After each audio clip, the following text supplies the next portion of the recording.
Instruction, golf news, equipment, travel, interviews, course profiles, and more. Your weekly fix of all things golf is about to begin.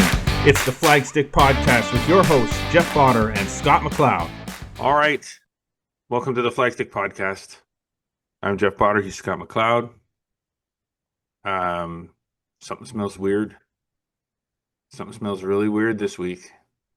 I don't like it. I don't like the smell of the. I don't like the smell of what's happening right now. We're gonna get to that. This week's podcast sponsored by Strixon Golf. Whether you're looking for a premium urethane option in the Z Star series, a quality budget option in soft field, or somewhere in between with the Q Star Tour, Strixon is bound to present an option that will work for your game. For more information, visit strixon.ca. Make sure you're following Scott on all of our social media networks, Instagram, X, TikTok, and Facebook. Please subscribe to us on Spotify, Audible, Amazon Music, and Apple Podcasts. And don't forget our YouTube channel. Like us, click the notification bell. Make sure you never miss a single episode or anything else we've put up there, including the Flagstick Academy Instruction Series, which we're pushing up there, and the new golfing around with me.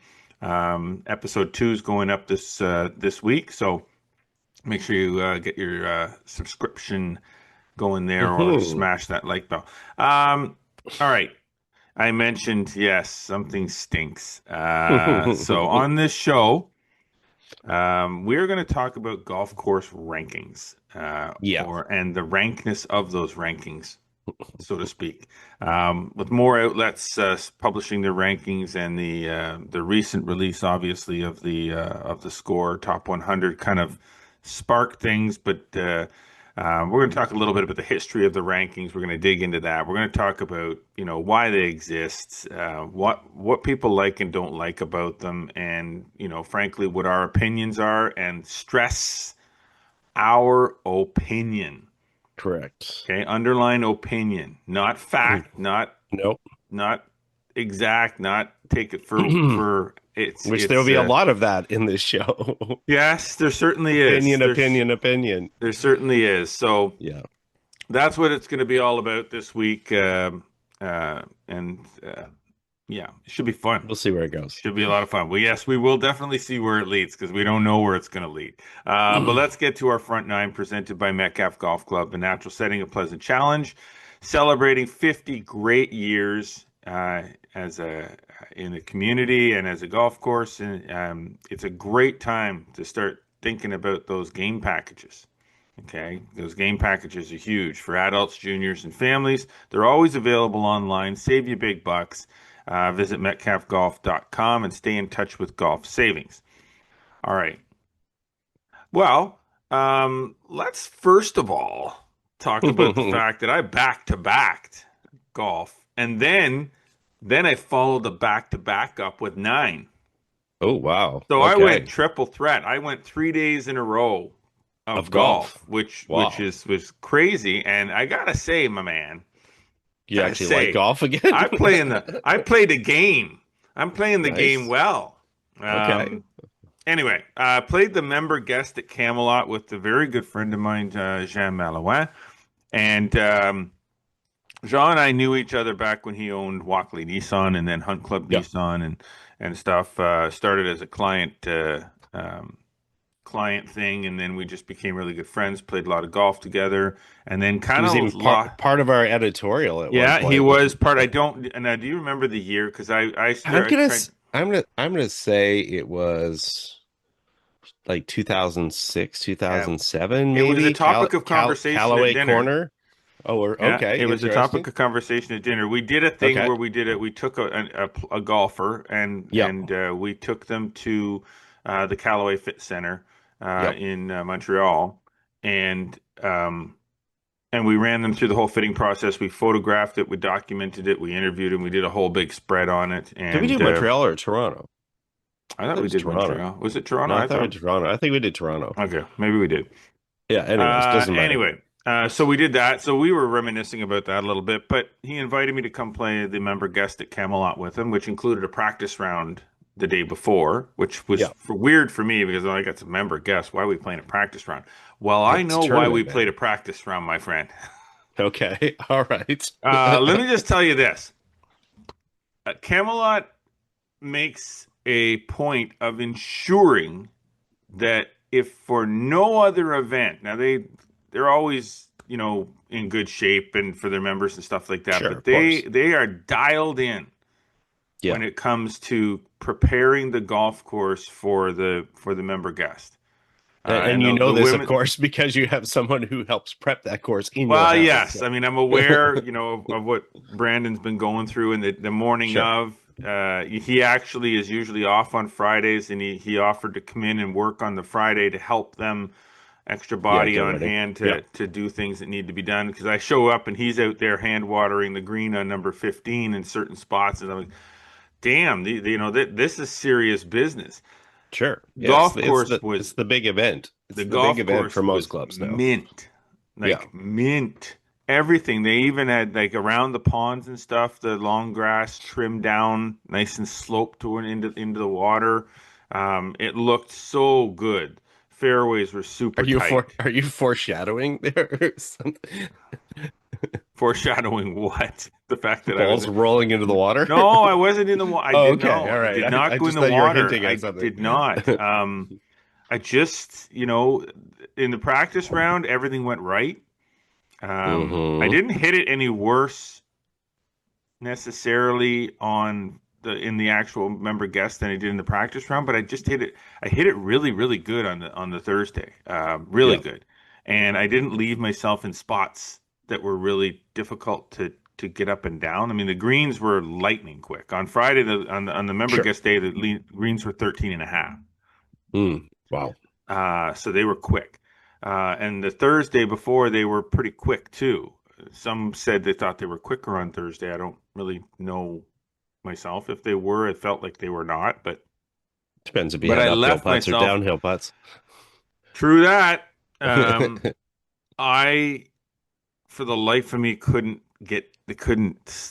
stay down on a wedge shot for some reason, and I was catching them all thin, so I was hitting them, a little lower trajectory than I wanted to. So I was over the back of a lot of greens, and which put me in bunkers, it put me in hills, it put me in, so my up and downs on Friday were significantly more difficult than Uh, the ones on Thursday, which were, as Bobby Jones said, there is golf and there is tournament golf. yeah, well, there's a perfect example of it. Now, the o- my round was four shots different. Okay. So but it was a But how is grind. it from the team perspective? Team perspective, we ended up missing out on flight win by one shot. Oh, not bad. We both had birdie putts on 15, the Redan Green. Love that hole. Oh my God, do I love that hole. Yep. Such a good hole. We both had birdie putts on our last hole, knowing that we needed a birdie to tie or to win. At that point, we were tied, so we needed a birdie to win, thinking we might need it to tie and get into the shootout at the end. Shootouts. Yeah. And then when we finished, we found out that we didn't make our birdies. But the guys we were chasing did make their birdies, and Gotcha. you know, Gotcha. so we missed out by a shot. But you know, not playing the best golf, but getting it Well, it was done, fun. Sounds like it grinding, was fun, though. grinding. Oh, it was a lot of fun. Yeah. A lot of fun. Two gentlemen we played with, Eddie and Caleb, father and son, played with them in the practice round too. Such an awesome group to play with. Awesome day. Camelot does it up right with the food too. Let me tell you, dinner afterwards was outstanding. Never You're had a a better plus. piece of cheesecake. You're a plus Um, handicap in the food department. yeah, yeah, no question, no question. It was just a great day. Really appreciated the invite to play in it. Yeah. Um, and hats off to Tyler Fitzgerald and uh, Their and the whole team. Camelot team there. Chris Chapman, the super, Yeah. and his crew, His crew. Yeah. his crew. Uh, Put a great golf course out there for everybody. I'll tell you, you can't complain about Cool. conditioning. And we had a And then you great day for it too. Like and just and then you outstanding. played more. Is that what you're saying? And then I went the next night. Brandon just wanted to go play 9 holes. I'm like, yeah, I'll play 9 holes Perv. at Metcalf Yeah. across the street there. So I went out and played. Yeah. Mosquitoes were ridiculous. Sure. Like That's that time of year just gobble everywhere. gobble time, Yep. boys. But yeah. So Cool. 2 rounds of golf and a nine in 3 days. Outstanding. Now, Nice. I'm you played 27 in one Yeah, day? yesterday. So, Nice. was yesterday? No, not yesterday. I don't know what track. Sunday. Yeah, I played 18 in the morning, and then figured I was done for the day, and it was enjoyable. Got out to play. Friend of the program, Noah Steele, happens to Friend be of in the the neighborhood. program. Happens to be in the neighborhood these days. Flying back to Texas today. A young man that plays PJ Tour Americas. He's up for his an event, and then his mom's retirement party, which we had last night. So if I'm a little slow today, that's why. It was just went a little late. But yeah, I got to play with him on Sunday, and then later on in the day, my daughter, who I hadn't played with since we played half a hole after I got the noodle to the noodle, she hadn't played in close to 2 months, and Wow. she said she was she got invited with one of her coworkers was going out to play at Amherstview. We went out and played Hammersview. nine Wow. holes on Sunday night, ripping around in a cart at Amherstview. So yeah, I hadn't played a 27 whole day in a little bit of time, but yeah, it was fun. It was fun just to get out there and it wasn't like your situation. It wasn't really wasn't scorecard. I didn't even have a scorecard. It was just like batted around, and it felt sort of old school, and just whack it and go. And yeah, there's some good Nice. shots, there's some not so great shots, but in general my golf's been pretty sharp this year, so I'm pretty happy with it. But yeah, it was fun to play 27 in a day, and hopefully, I've got some more golf days ahead of me next week when I'm away. Yes, yes, you are away.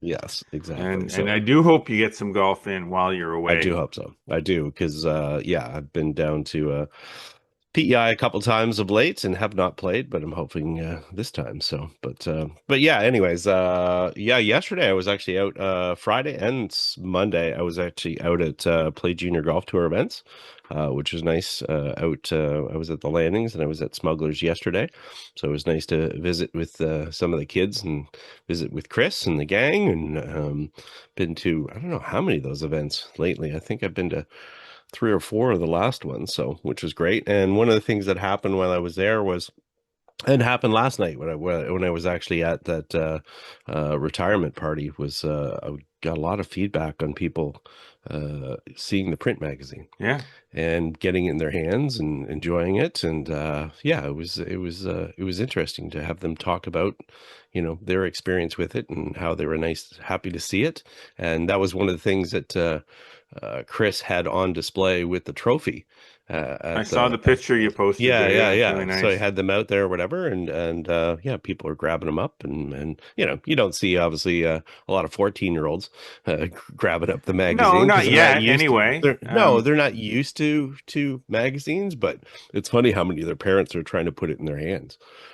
it's they potentially become readers, right? So as you get older, Sure, you kind of maybe get into that a little bit more. Right now, they're still in that digital world. I mean, they very much. that's obvious, and that's why we still play in that world. Yeah. But I've noticed it a lot. Just Hmm. since we brought it back, I've noticed when you walk through the clubhouses now, you see people reading it. You see it sitting on a table here and there.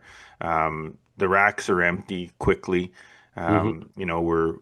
We're doing things a lot differently with it than we did Hmm. before, For and sure. just it just excites me. I really feel like we are that it's created a deeper connection with the Hmm. golf community than not having it. Sure. So we're always connected, but when you're connected intangibly to Hmm. something, it's really hard to measure that connection. When you see the Yeah. magazine out there and you see it in people's hands, and then people are talking about it, then you feel a little bit more of a direct connection with it. When I did delivery, you're Hmm. delivering and Yeah. everybody Same. sees you show up, and Yeah. oh, is that the new issue? It's like Yeah. you don't get that from a the digital Email. perspective because Right. it's not a tangible connection. It's just Yeah. we put something out online. We do it all the time. Sure. Yeah. It's not as spread out. So it's like Right. Yeah. every day there's another thing posted. So you're Right. not getting a Yeah. comment. You're not getting a positive comment about everything that you put online, Right. Yeah. every story. But when you put the Yep. magazine out there, and it's like, oh my God, the new one's here. Oh my God, the new Yeah. one's here. And especially Yeah. now, the way we've got them spread out as opposed to having them come out every month, the Yeah. way we used to. It's like, okay, well, there's a timeline in between them. So no, it's been Sure. great. I'm, Yeah. you Been know, good. onward to the next one. Yes. There you go. Okay. So one thing we don't have in the magazine, actually, we should talk about that as we get into this, though, Yes. is that, from one thing we have not done over the years is had a pure rankings with a panel. Now we will say we did have Reader's Choice Awards in the past, Hmm. and they were crowd based, but we also felt there was some flaws in that process. Hmm. So we're not going into this just trying to slash up competitors or other media outlets or whatever the No, case may be. This is looking at it from a golf perspective, people that are informed, that are in the industry, that are around certain things. But, as you said, golf course rankings are interesting things, very interesting they things. And are. yeah, They are. And we should say, we know people are looking at these rankings. We know that of there's a lot of course. golf Yeah. courses on these in these rankings that are excited that they're there. They're For sure. proud to be listed there, and there's Sure. some that we, not from within this region itself, that we know a lot of golf course operators, a lot of golf course owners, a lot of corporations that own golf Yeah. courses, and we're happy for you that you're in these Sure. rankings. So Yeah. it's not that we don't think you belong there. No. We don't know who belongs there or who doesn't belong there. No, We nobody know that does. XYZ golf course is an outstanding golf course because Sure. maybe we've played it. Yeah. So But we even know that's where it our own fits opinion. in our brain, we know where Yeah. it fits. So, Yeah. the point being, it's not that the golf courses that are there don't necessarily belong there, and it's not Right. that it might be that maybe they don't belong in the spot that they're in, or maybe Mm. there's some golf courses that aren't on that list that should be on that list, Yeah. in our opinion. Yeah. But Yeah. it's again, it's just our opinion. Like Yeah. who's to And which say is, what? It doesn't matter what number no. or percentage we put on something. That's Yeah, still just exactly. my opinion, Yeah. and so it doesn't make it fact. Yeah. Um, And I think you said, when you're saying that, as far as not, make it fact, I think that's really important when people talk about the language that you see used in rankings, be it, Digest, Golf Digest, golf.com, Score, Top 100, any of them, around the world. I think part of the problem is the language itself. And we do see some of them trying to go away from this language. They're trying to say it's the greatest, or it's this, or it's that. The biggest one that they're talking about is really best, and that's what you mentioned there. And the problem is that best is not what you think it is. Fact versus opinion. We talked about this off air, is the fact that if somebody runs a 9.81 in the 100-meter race, and yeah, that's the best time, that's an objective mark, and that's one way to use the word best. But what slowly happened is that it's been sort of best becomes preferred, or as far as something that's to satisfy an individual. I mean, the irony is basically that when we're taking this word best, the specific definition is that it's supposed to be the best from a fact standpoint, and unfortunately that's turned into something that's more subjective now, yeah. as far as something that best now means mostly preferred or satisfying to that individual. So, best movie of the year versus, like I said, best time. And I think what happens is when that language is out there and people don't understand it, and it's unfortunate, because if you're a novice golfer and you see a list and it says it's the best 100 golf courses, you're 100% going to believe that, because you don't really know the mechanics of how that's created or why that's created. And again, it's not to say the lists are not interesting and fun, but there's a reason of how they started and then how they sort of got morphed into something that they aren't. And I think that's part of the issue as we start to talk about why we don't maybe fully love every aspect of them. So Well, what do we get into? Yeah, go ahead. that's the We'll get. difficulty with with these lists is that we look at them like we're, watching them being released right now, and everybody has one now. Every Sure, outlet there's is lots of doing different. one. Yeah. And you mentioned, like, we haven't done one since the Reader's Choice Awards, which we put in the hands of our readers.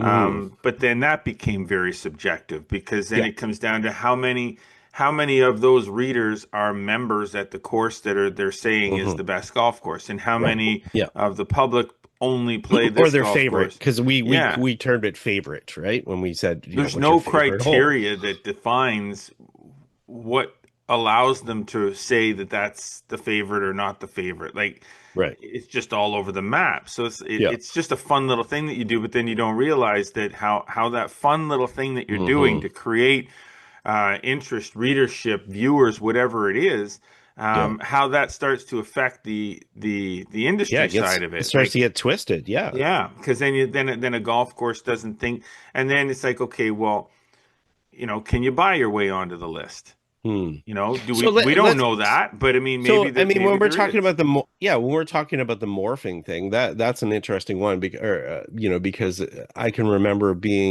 there was a publication that doesn't exist anymore, and they were doing a list within Ontario.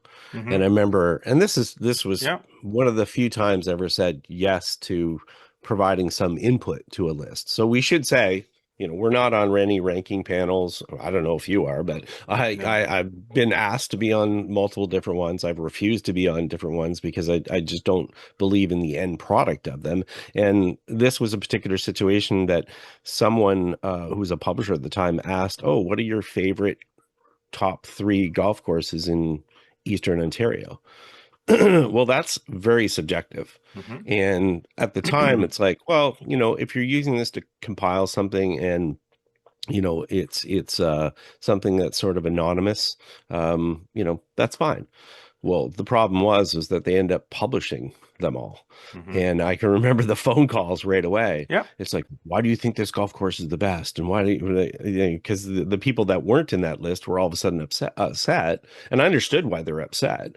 But the problem was I had to really say to them, well, those are my three favorite on a totally subjective opinions. Because even if you have criteria is still subjective, Yep. even 100%. assigning a value to something. So that was part of the issue is like, okay, what happens is just everything gets misinterpreted of what. So, you all of a sudden have a golf course that's not the favorite par five or the, and, if you have 10,000 votes versus 1,000 votes, well, that changes it. If you have 9,000 of those votes are coming from the members of that golf course, then obviously that changes it. And then unfortunately, that gets twisted into something else. So but yeah, you look, there's a 60-year history of at least 60 years Yeah. of these big lists. And really, I mean, it really originally goes back to a publication back in 1908 where Golf Illustrated, where they tried to do,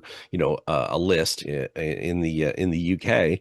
And but really the biggest rankings became the one in 1966 by Golf Digest. Now, the funny part is this one got twisted right away because, its list of 100 greatest golf courses actually started as America's 100 most testing golf courses.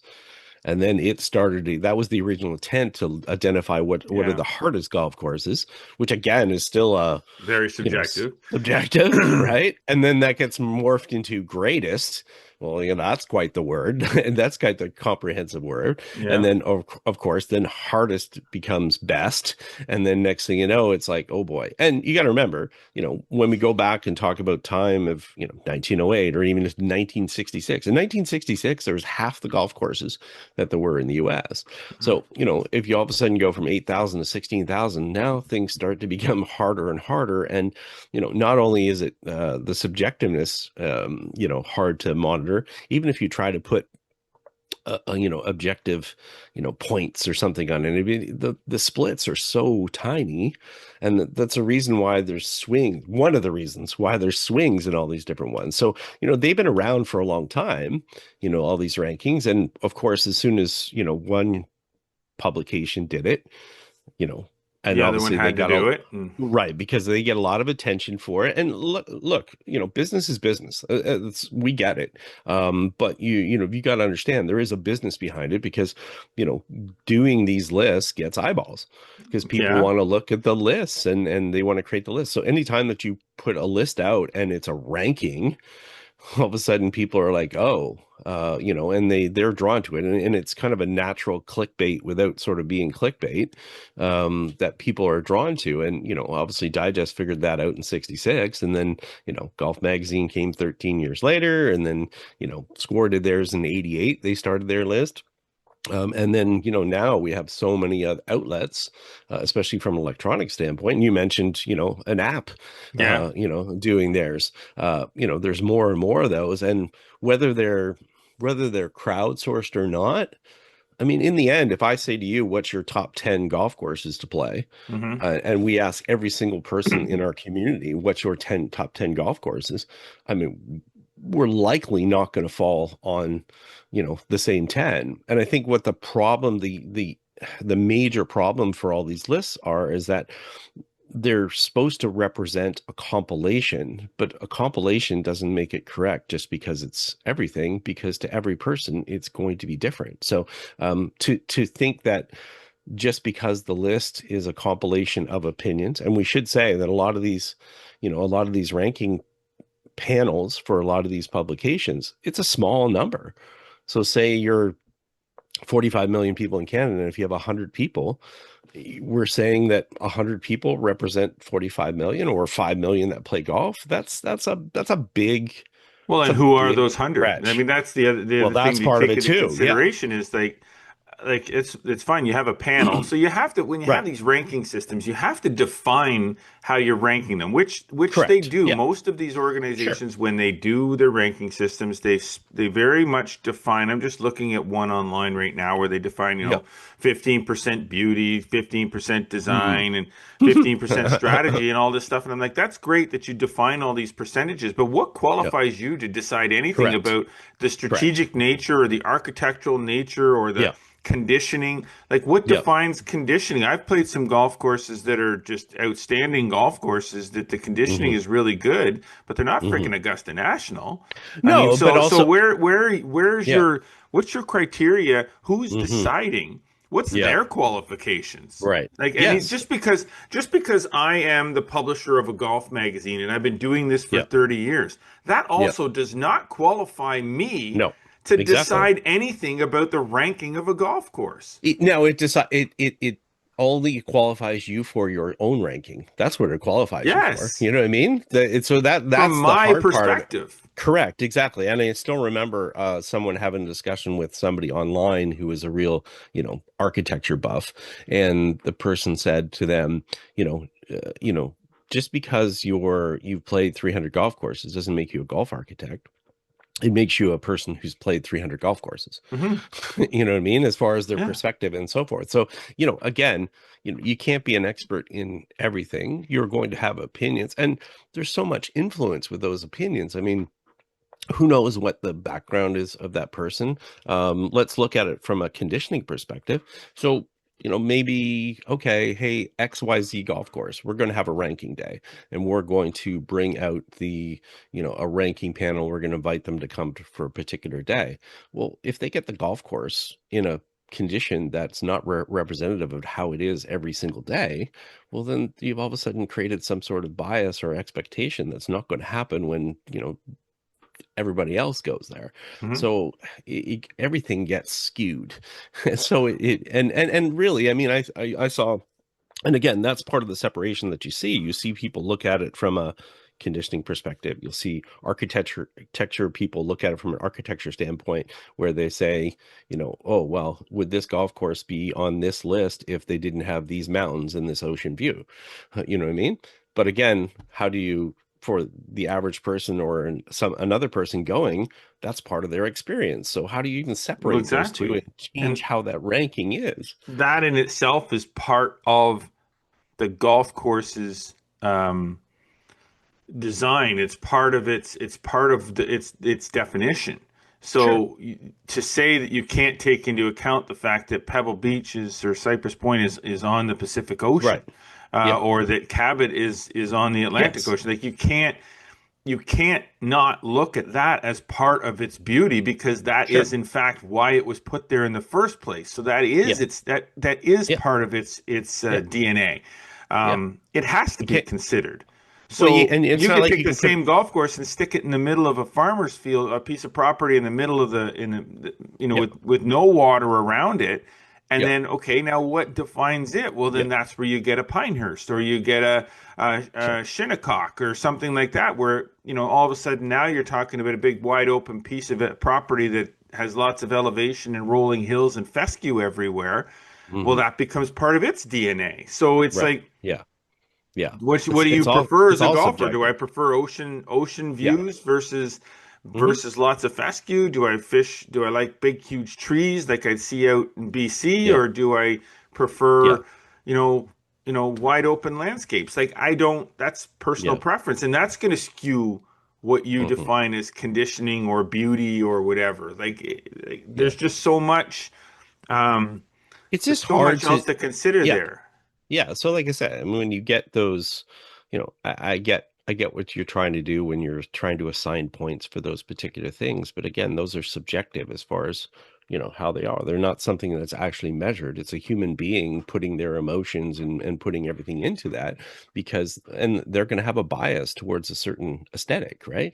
And if you've only got a minimal number of people there, I mean, that's part of the reason why we have debate. And yes, as far as the lists are concerned, when I talk to, publishers and people that are involved with some of the lists or whatever, they're like, oh, well, it's there to create debate. Well, creating debate is not really, you think that's the purpose, but, creating debate just means, hey, it gets attention. So, we get a lot of people that will click on it and so forth. And again, like we said, yes, I get the business aspect of it or whatever, but it's like there's a difference between business sometimes and integrity sometimes. And you don't want to all of a sudden lead people on and saying this is the definitive way to do it. And when you see the margins are so small between, courses, it's like, okay, is it fair to a golf course that they're ranked 50th on a list versus another course that's 65th, and the margin is very tiny, and it could have been the difference of one panelist that said, well, I don't really like that par three, and change something on the list. So unfortunately, you have people that are judging it based on that. Well, that golf course is only 50 versus 65. So, The um, idea that, and this is, I'm going to be very harsh here. The idea that any of these rankings are mhm. being created to create conversation specifically Yeah, is BS. yeah, These it's just rankings are it's coverage. created for nothing more than eyeballs on Yeah, websites and sure. pickup and readership in magazines. Yeah, Call it for what it sure. is. You're doing it Yeah, because that particular edition of your magazine is sure. going to get bought more than any Yep, other edition, because everybody wants a copy of the top 100. That yep. YouTube video that you're putting up in segments is Hmm. being watched more than Hmm. any other YouTube video because of what's in it, with the content of it. It's Right. not to Yep, create debate, it's to create eyeballs, it's to create clicks, it's to generate revenue. That's what it yep, is. I'm a yep. magazine publisher. I know exactly why we put certain things in the magazines and on the Sure. website. It's for Yep, money. yep, Eyeballs, which get clicks, which get more yep, revenue. That's what it's yep. for. Yes, it's 100%. content, but content created for cash. Yep, It's as simple as that. If I did a ranking, I'd be doing it for the same reasons. Yeah, I'd be yeah, doing it to generate interest in that topic. But right. the interest generated in that topic is designed for one thing and one thing only: Yep, revenue. 100%. Yep, All right, we're going exactly. to take a break. When we come back, I want to get into a little bit the size of the panels and why that side of it a little bit Hmm. is hurts the rankings, because of you can't play every golf course. We're going to talk about that when we get back. You're listening to and watching the Flagstick podcast with Jeff Botter and Scott McLeod. Stay with us. The wind is gusting so hard right now.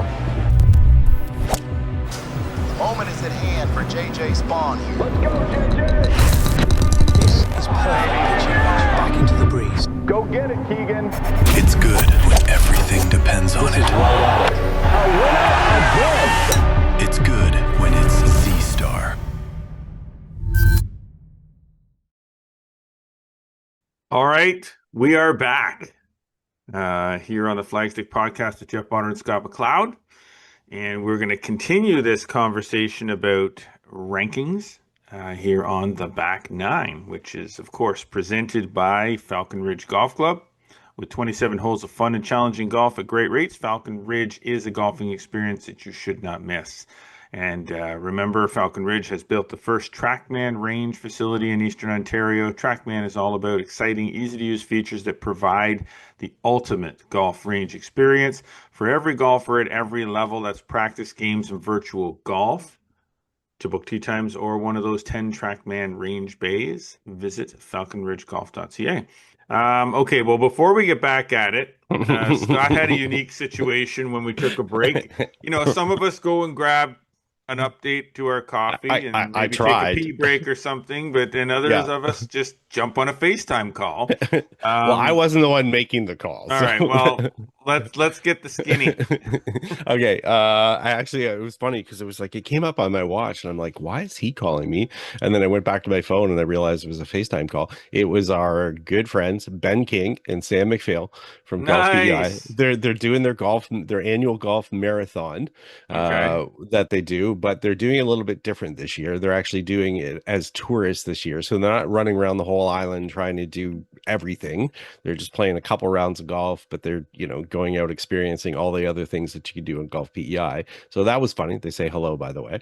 Hello. So looking forward to catching up with the boys. But it made me think when we're having this discussion about rankings of, obviously the element of tourism and obviously what rankings do in some cases is that they make people have lists of where they need to go and so forth. But it also hammered home sort of the subjective aspect of things. Because I always get asked, and you do too, what's your favorite in this certain area and stuff like that. And it doesn't necessarily correlate with all the lists, right?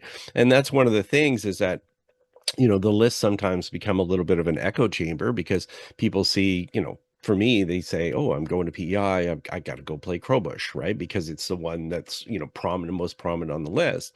But we know from our past trips to there and other places is that you end up finding other golf courses sometimes, not that I don't love Crowbush, but you end up finding other different places that you enjoy as far as a favorite to play or so forth. It maybe gets ignored because it's already not on the previous list. So it takes a long time for those courses to kind of pop up on those lists more than anything.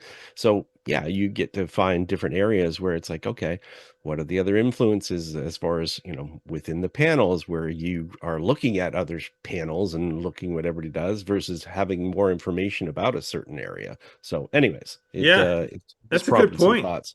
Yeah. It's a good point. And we kind of get, and this is part of the thing with lists is that the higher up a golf course is on the list, the Mhm. more that we are inclined when we travel to those particular areas, the Yeah. more we are inclined to want to play that golf course because Correct. that's the golf course that's on the list. So that Mhm. must be of all the golf courses on PEI, Mhm. that's the one that we need to play because if we can only play one, that's the one we got to play because that's the one on Right. the list. Right. And in the case of Crowbush Cove, that's not necessarily incorrect. That No. might be the one at the top of the list to go and knock off your bucket list kind of thing. Sure. But that also doesn't mean, like you said, knowing what we know, Mhm. that there's not Maybe you have a different preference. a Like I know a bunch of guy. other golf Yeah. courses that I might I might put ahead of Crowbush. Right. I might Exactly. not, but I Yeah. might. And I know Um, somebody who's a prominent, person that's been on a lot of those panels and stuff over the years that, their favorite is Dunderave. So, but again, it's like, okay, this creates some different situations. In some cases, that person might not have looked at Dunderave. Brunel used to be on the list. yeah, And this is just an example of a yeah. different area. So, if you go to Pinehurst, for an example, I mean, obviously Pinehurst number 2 is the most historic. It's the golf course that's But is hosted that the one that's the at the most top of your events. list? But that's the difference, right? How Exactly. many It's like courses they have now there? 20? Yeah, they're about to open 11, the 11th. But yeah, and people will do the same thing. They'll say, okay, what's your favorite there? Hmm. And I enjoy answering the favorite thing rather than the best. And I had a group, somebody asked me yesterday, they were on the tee at Smugglers, and there's like, what is the best in this area? Like, I can't answer the best. But like, so Pinehurst, for an example, I love to play number four. If I Number was going to four play is good. four, if I was going to play four, if I was going to play a golf course every day, four would be the one, I you strongly know? recommend not playing two and four in the same day. Yeah, yeah. But again, it becomes subjective, and somebody's going to scream at me if they listen to this, like, no way, four is not better than two. I'm not saying it's better than Seven is two. still pretty good too. Yeah, but I mean, people are going to say they like 10, they like six, they like four, you know what I mean? But it's a case of I'm not saying it's the best, and I'll never Yeah. say I try to get that word out of my vernacular because Yes. I think it's like it's my favorite, but it's not the best because I can't define the best. How many conversations that I've had with people over the years with respect to Cabot. Hmm. Um, no denying that Oh yeah, Cabot, they're two great properties. two great properties. Yep. What's subjective is Is which which of the one? two are the Yes. are like okay, so this is where your Yes. terminology comes in. Which of the Correct. two are the better Yeah. is the Is the better of the is the two? best. Yeah. Okay, Yeah. there's no answer to that. There No. literally is zero answer. The owner of the golf course cannot Yeah. tell you, No. sorry, Ben, but you can't. Um, can't tell you which of the two golf course is the best golf course Of because course not. that decision is Yeah. subjective and it's an Yeah. opinion. Yeah. I personally prefer to play links. Yeah. And you know what? That I've talked doesn't to mean people. that I don't like 16, 17, and 18 on cliffs. Sure. I love Sure. 16, 17, and Yeah. 18 on cliffs, but 18 holes, I Yes. prefer links. Exactly. So Yeah. this is my preference. It doesn't And mean and I that, get you get people but that Cabot Cliffs will end up likely being ranked higher sure. than Cliff or Yeah. than links. Yeah.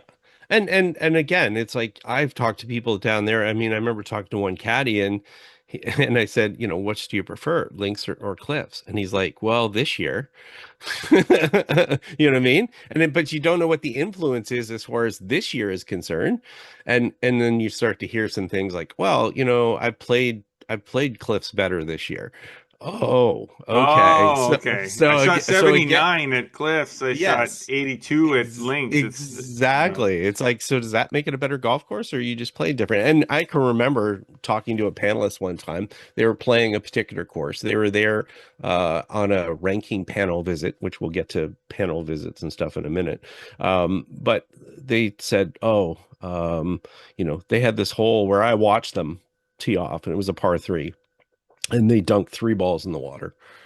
And I'm like, I'm going to keep an eye on their ranking. And lo and behold, that ranking for that golf course didn't sort of Playability. it didn't sort of correlate with what you saw on the average among others, and it was probably totally influenced. Now, granted, he wasn't even a very good player, but and which again, that shouldn't even come into play in certain sense, but it obviously went down from a playability standpoint, just because he had a bad day on the one hole or whatever. So you start to see the influences, you start to see the cracks Oh, in what yeah. happens with these rankings, because as you said, we want to talk about being a panelist and being on these panels and how it impacts everything. So let's talk about this for a second, okay? So this is Sure. one of the other big reasons why these rankings don't work, okay? Um, and that is in Canada. Let's just start with Canada. Sure. Um, in Canada, how many golf courses are there? About 2,300. Okay, so we got 2,300 golf courses in Canada, Yeah. and we have less than 100 panelists on their ranking Yeah. panelist system. On the Okay? on the most prominent On the most problem. ranking. So Yeah. the problem here is that to really honestly take your panel of people Hmm. and rank the golf courses in Canada and get an appropriate 1 to 100, Yeah. every member of that panel has to play all 2,300 golf courses. I laugh about I this know, because it's I know what you're laughable saying. but it Yeah, is the only yeah. way that And you can actually do this right with a panel. well, Is yeah, and if that's only I'm doing one a coffee factor. ranking, okay? Yeah, If I'm doing a coffee ranking, what is the best coffee yeah, in Canada? All right. yeah, Then I'm going to put, I have a Tim's, I have a Starbucks, I have a soon to be Dunkin' Donuts, I have McDonald's, I have whatever. I have them all hot and you can coffee even ready rank to go. coffee. Yeah. And and and I have all 100 members of my Yeah, coffee rating panel sitting there with the same coffees yeah, in front of them, and they all drink those coffees and rank those coffees. That is the only way yeah. But it that I doesn't. can definitively do a That's coffee ranking test. I and can't that's do it only by saying, well, here's the 10 coffee places in Canada, and yeah, 5 people are going to 3 of them, and yeah, 6 people are going to all of them, and four yeah, people are going to 2 of them. And I know yeah. that there's a certain number of golf courses that they have to Right. play But on the rank, but that doesn't matter. If you but don't there, play them all, you cannot correct. rank them. Yes.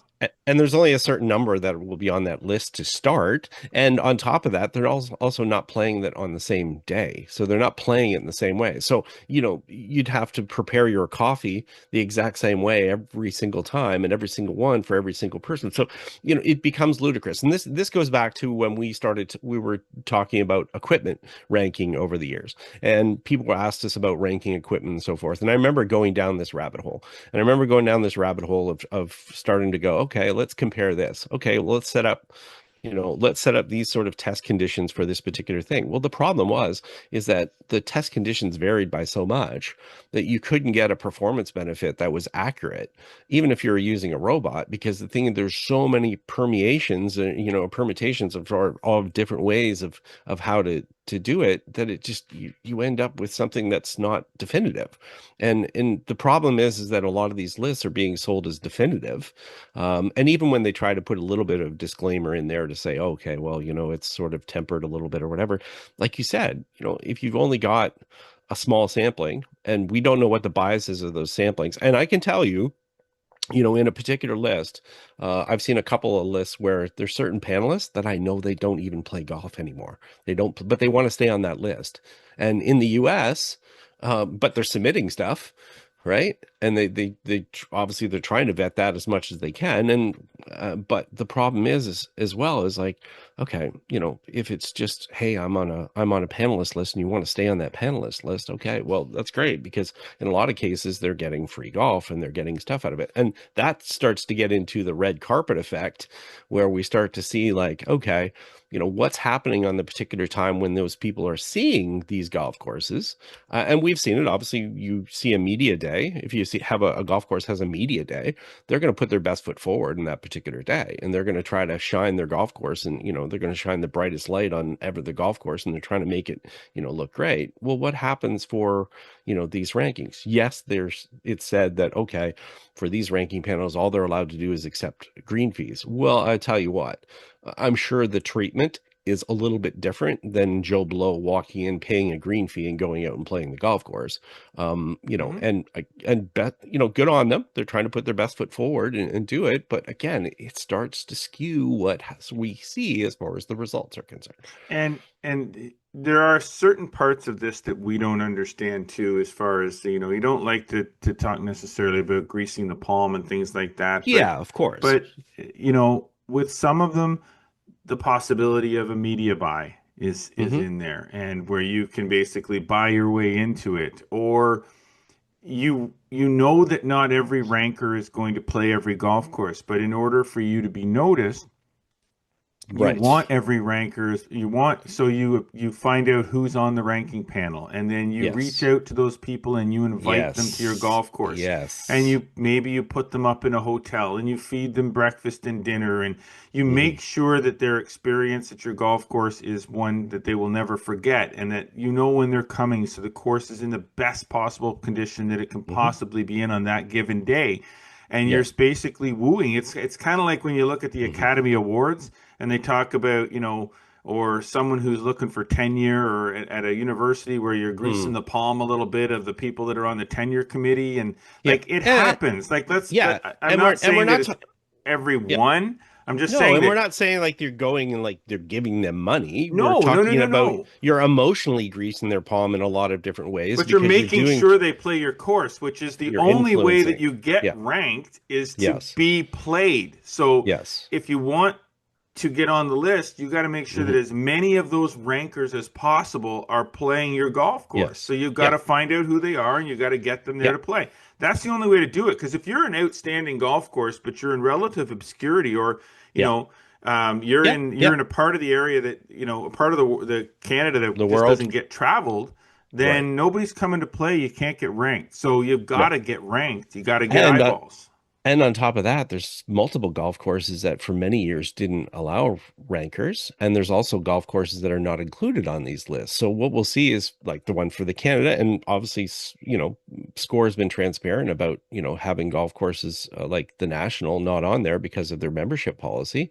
Well, all of a sudden you get is a list valid if they don't include certain golf courses? Like literally, I know of particular golf courses that for years would not welcome any type of ranker, so they weren't on the list. And it wasn't until a certain point in their sort of their journey within the club that they decided, oh, we should be on that ranking list. So let's all of a sudden start to invite panelists because they were trying to, up their prestige or up it Mhm. because they realized for them they could turn that into, okay, well, we got prestige, we can up our fees, we can up sort of different things. And, there's an ego aspect of it as well. So the issue is that, when we look at some of the panels, and no offense, I know a lot of people that are on a lot of these panels, Yeah. but they will also tell you what the flaws are in the particular things. They will also tell you how much they play or don't play. They will also tell you that they are limited in their experience of, they may see a lot of golf courses, but as you mentioned, they're not an expert in agronomy. They're not an expert in architecture. They're an expert in what they like. But the issue is what they like doesn't necessarily mean it's the same as what everyone else likes. And if you only have 100 people, deciding it for 40 million, it's a different. And same in the States. Even if your panel is, 1,000, it's still not enough because, as you said, they're not seeing everything. And, often you'll point out a particular golf course and they're like, oh, I've never heard of that golf course. I've never gone to see that. Well, okay. Well, then, So what's the okay? Here's the thing. Yeah. We can spend the Yeah. We can do the same thing over and over We still got again. lots of Yeah. time here. We still got lots Sure. of time to talk. But let's take a look at this a little bit. We've talked about the rankers themselves. We've talked about where these golf courses are located. We've talked about Mhm. the system, like the percentages and Yeah. the criteria and things. But is there a way to fix it? Is there a way to definitively have a ranking system of golf courses in a particular region, whether it's just in the region of Eastern Ontario and Western Quebec where we are, if it's just in Ontario where we're sort of situated, is it all of Canada? Is it worldwide? Like, is there a way to definitively have a system of ranking golf courses that truly is a snapshot, if you will, of where golf courses rank in a particular territory? I mean, obviously, the My bigger that territory becomes, the harder it is to definitively have a system that works. Yeah. Let's I just say, mean, for instance, in our own, we're in Eastern Ontario, yeah. Western Quebec, and a little bit beyond. Can we, with having only 150 golf courses around here to draw from, can we definitively have a ranking system of golf courses that is unbiased and a realistic snapshot of the top 50 golf courses in this region? My opinion is no, because I don't think you can create a list that represents everyone with an opinion of just a few. So I think it's impossible to have something that would be accurate. I think the only way that you can have thing that would be of interest to look at would be like I'm more interested in looking at all those individual panelists and what they think, and looking at those lists out of a curiosity, but not assigning any weight to them. Like I like what the guys of the preferred lie do as far as a list system or whatever, where you just make your own list. And I'll go and look at the list of what the people, if they played 300 golf courses, this is their ranking. Oh, okay. That makes me curious about those particular courses, what they liked and didn't like.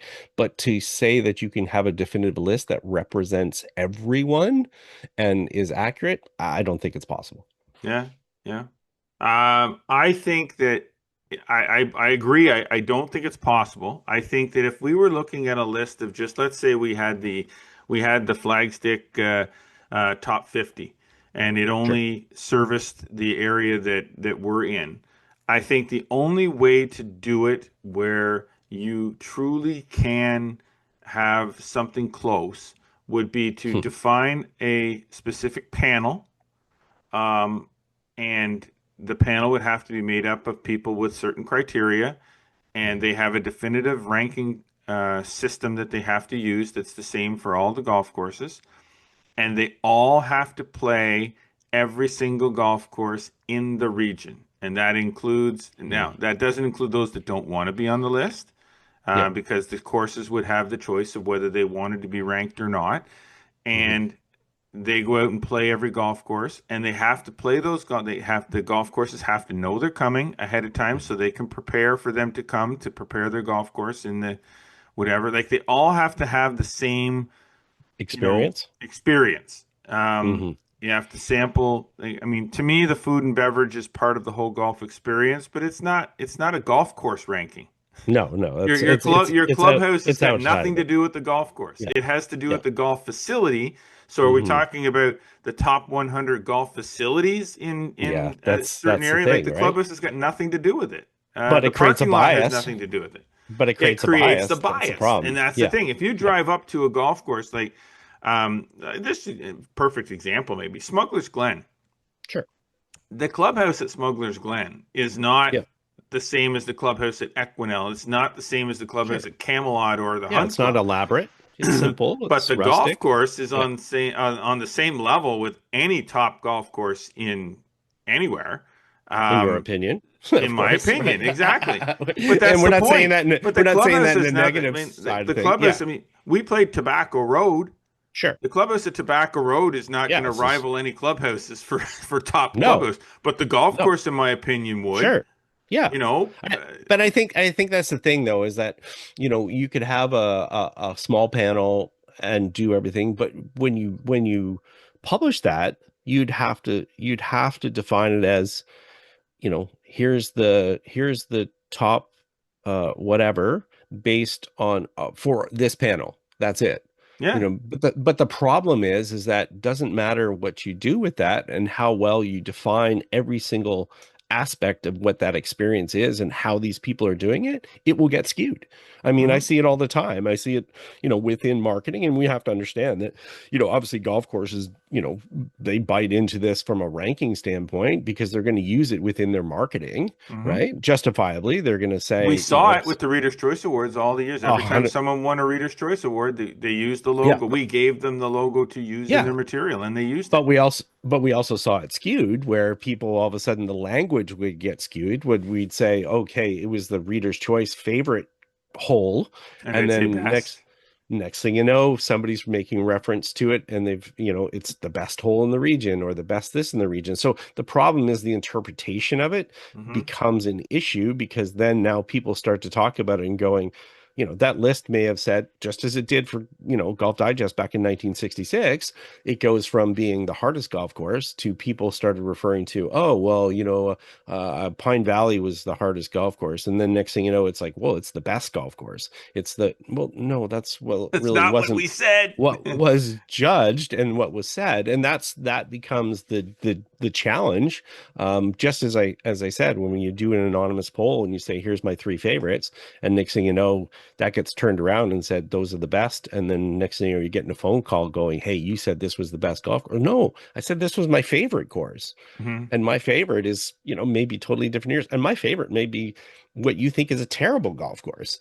But the Yeah. problem is that the language gets used and it gets empowered and it gets weaponized against you or within certain media things, and it gets skewed. And look, I know an example of a golf course. This is a really good one. There's a golf course that doesn't exist anymore, and they used to have there was a publication from the US that put out a book, and it sort of was a guide to golf courses in North America. Okay. And the opinion of one person commented that that particular golf course, and you'll remember this when I say it, the opinion of that one person said, this is one of the my top 10 golf courses in Canada. And pretty soon, Mm-hmm. within a couple years, their language within the marketing for that golf course said one of the top 10 golf courses in Canada. Well, no, it was the top 10 for that particular person, but it all of a sudden became weaponized and used and marketed. And then people would go there to play it. And they're like, this is a top 10 golf course in Canada. No, it was dude from Pennsylvania who happened to come up to Canada and play this one golf course. One of his, because maybe he'd only played 10 golf courses in Exactly. Canada. And Exactly. it was in his top Yeah. 10. Yeah. So Yeah. we see what the problem is for this. And I used to laugh at this all the time. And the golf course itself wasn't going to correct it. They were actually using it at that particular point. And Do again, you they remember don't there's another one? Golf Digest used to do a thing called Golf Digest Places to Play. Yes, it was part of that. That was Okay, exactly what it okay, was. And I That's think what it was Glen part of. Lawrence, which is not a golf course anymore. That's exactly what I'm referring to. That's okay. the one. So That's the they one. were high in that ranking. So, okay, this is just some random internet thing that It was one dude. It was one dude who said it was in his top 10 courses to play. It was his comment, and next thing you know, they were referring to it as a top 10 golf course in the country. So this is how things get skewed. And the problem is now the general consumer goes and sees that. Mhm. They don't know what the origin of that is. And away you go. So you see that, we see that constantly within polls and stuff like that, where it's used nefariously to, market a golf course and so forth. But people don't know what the origin of it was, of what happened. And again, this starts to become just a big thing from a flaw standpoint. So do you pay attention to the rankings when you choose a place to play? Does it define, okay, for me, no, it doesn't. I don't look at the rankings and say, "Oh my God, that's we're going down there. That's one of the top 100 in the country." It's like, yeah, okay, whatever. I think it generates interest. Like when we used to do road trips and we were going to like West Virginia, and you'd say, "Oh, their marketing said this," so we were already playing it though. Yeah, but sometimes our curiosity is like, okay, this is True. This is supposed to be one of Golf Digest's top 100. Right. Yes. So we'd fall prey to it as well. We follow the narrative, but we didn't. Yes. Yes. I like that. You're saying follow the narrative. We don't believe in the definition, which is different. So you'd go and you're like, hey, this is a great golf course, but you're not looking at it going, I'm ticking this off the list. And I know people, I mean, literally, I was messaging with somebody yesterday, like they're ticking off the numbers on their list. Mm-hmm. How many did you play out of that one or whatever? Meanwhile, they might have been going to a place where they're ignoring the golf course that's across town. That's really, really good. Mm-hmm. That just hasn't been on the lists. And it might be better for them. But yes, we would see that from a travel standpoint. Yeah. So for me, yes, it might pique my interest and attention, but I'm not the one that's going to say, oh, I went and played, that's the number 2, golf course in the country. I mean, if I asked you what your top 10 golf courses in the world are, they're going to be much different than mine are, even if we played the same golf courses. Yeah, they definitely would, and we've done that. We've done that where we've gone on our road trips. We've gone and said, we go back to the hotel and go, let's let's rank it on our trip. Let's rank the golf courses on our trip, and we'd rank them, and we might have the same number 1 golf course, but we'd have sometimes not vastly different top 10 order. They would never be the same. Because here's the thing: you and I have completely different opinions about the type of golf courses that we prefer to play. Exactly. So right off the bat, there's one. I mean, some people like in this area here, I love lots of golf courses around here, so I don't really Sure. have Yeah. like, but I really like playing Cloverdale Links. Sure. And some people look at me and say, "Really, Cloverdale Links?" Yeah. It's like it Yeah. just is. It's a golf course that just suits me. For some reason, I just really like that style of golf course. Which is not wrong. And so It's every an golf opinion, course that so I it's not tend to wrong. play is Yeah. going to be sort of following that same what's in my brain as to the type of golf Yeah. course that I prefer.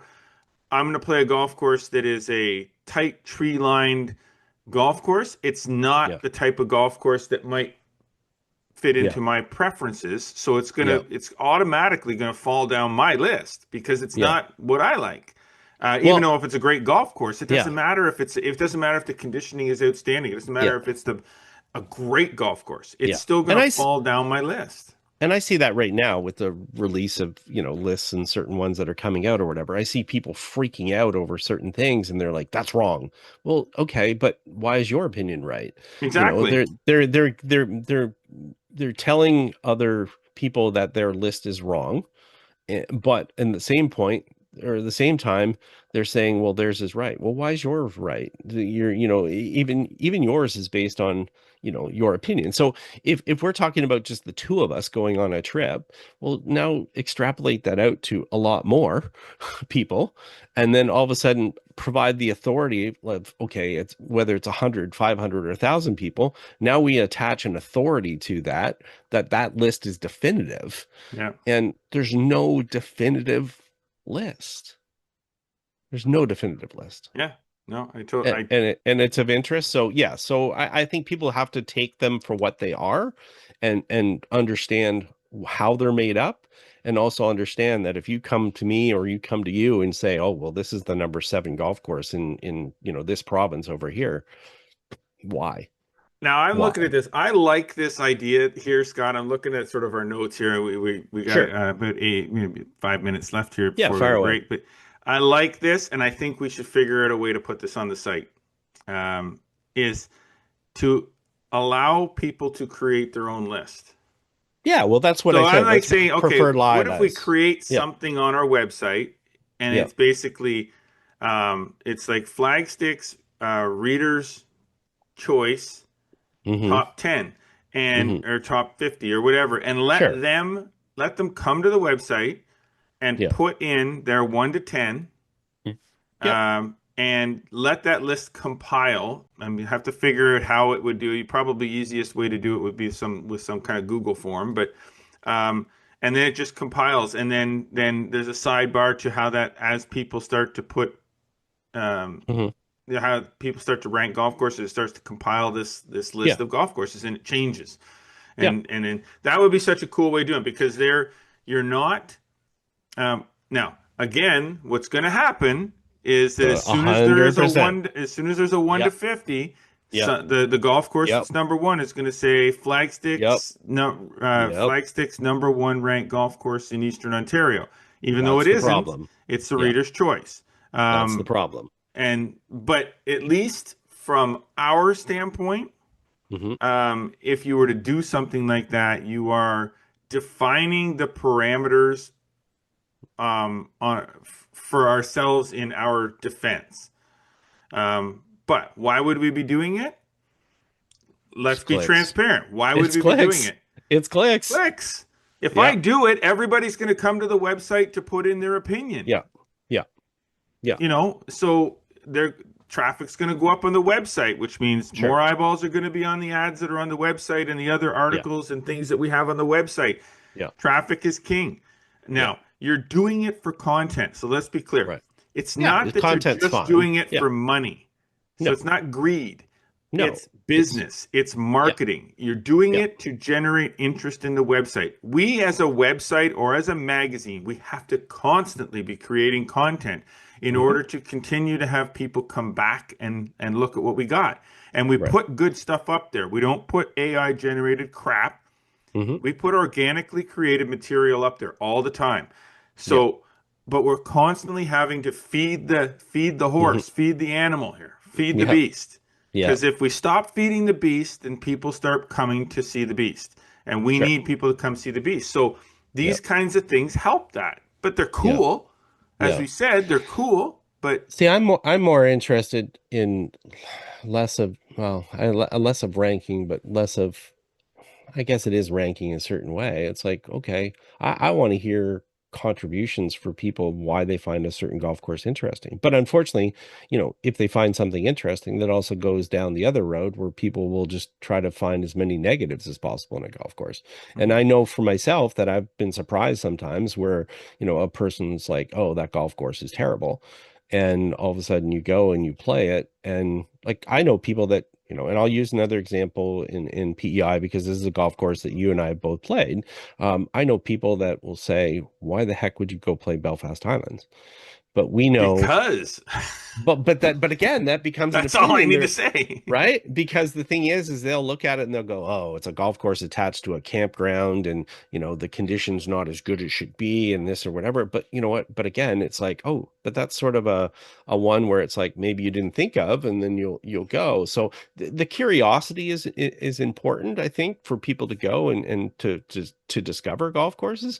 But I think it's really hard to really make it so that it's pure enough in a way where people can find what they want to find, right? Until they see the experience. And the good part is now with the good and bad, but the part with social media and stuff like that is that golf courses that have kind of neat attributes can kind of share those attributes a little bit more. And I think that's important for these golf courses to, whether you're ranked in a ranking or not, is to share what's unique and what are the attributes of your golf course, and visually what's the nice parts and what are the parts that people might find attractive to make them curious to go and play there, and not go there just because somebody has a list that says you're the number 57 golf course in the state. Because again, and again, if you're a golf course, do you want to be the 57th golf course in the state? Like, I don't know why you're striving for that. I'm not. Well, that's it. Like, tell me what's good about your place. Tell me why I'm going to have a great experience there. And I always say it, be number one for your customer, be number one for your potential customer. Tell me what's good about what your facility is and what you can offer for people. And don't worry so much about the rankings. Tell people your story, tell people what the place is about. And that will be more powerful than just a number on a sheet that is very subjective. Well said. And we will leave it there. As we put a little bit of flavor and a little bit of freshness on the rankness of rankings. Yeah. You just read into the rankings what you want to read into it, everybody. And that's about it. So, all right. Well, thank you to our sponsors this week, Metcalf Golf Club, Falcon Ridge Golf Club, and, of course, our presenting sponsor, Strixon Golf. Whether you're looking for a premium urethane option in the Z-Star Series or quality budget option in the soft feel, somewhere in between with the 2-star tour, Strixon Golf is bound to present an option that will work for your game. For more information, visit strixon.ca. We do hope that you've been enjoying hearing and watching us. Be sure to follow us across all social media networks, Instagram, X, TikTok, and Facebook. Subscribe to us on Spotify, Audible, Amazon Music, and Apple Podcasts. And don't forget to slam that notification bell. Never miss a single episode. Subscribe to us on the YouTube channel. Get over to flagstick.com for more amazing golf content delivered there every single day. And be sure to subscribe to the Flagstick Digest newsletter. Delivered free of charge to your inbox 3 days a week. And there's lots of good content there that we post up all the time. So we are number one, ranked by us. And we appreciate you tuning in. But until next week, I am Jeff Potter. Always remember, go for the stick.